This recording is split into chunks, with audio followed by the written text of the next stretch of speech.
Georges, donc c'est Georges Sawadogo, Sawadogo, et tu es président de l'université de Koudougou, au Burkina Faso. Et donc je voulais te demander, Georges, pour toi, pourquoi c'est important de développer l'éducation à l'environnement? Alors c'est extrêmement important de développer l'éducation à l'environnement parce que nos jeunes ont aujourd'hui l'obligation de pouvoir contribuer au développement de leur pays, et donc par conséquent il faut commencer par la question de l'environnemental. D'accord. Et dans tout ce qu'il faut faire avec eux, qu'est-ce que tu vois comme prioritaire dans cette éducation à l'environnement?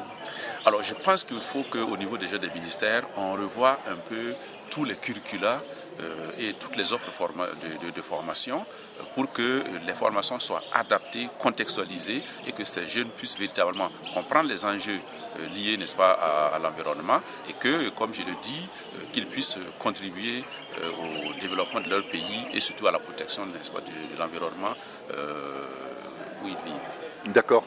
Et dans ces nouveaux programmes, qu'est-ce que tu vois, toi, qu'il faudrait mettre en avant? Peut-être, je sais pas, dire discipline, ou est-ce que c'est plutôt une question méthodologique? Oui, des questions de fond déjà, donc des questions de contenu, oui, qui doivent être adaptées, oui, voilà, et des questions de méthode.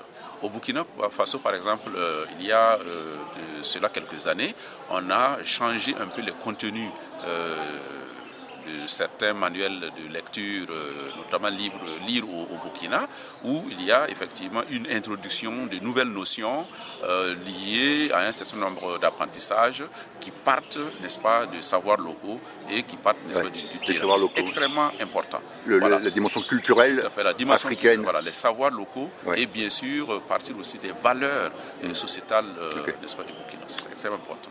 Merci.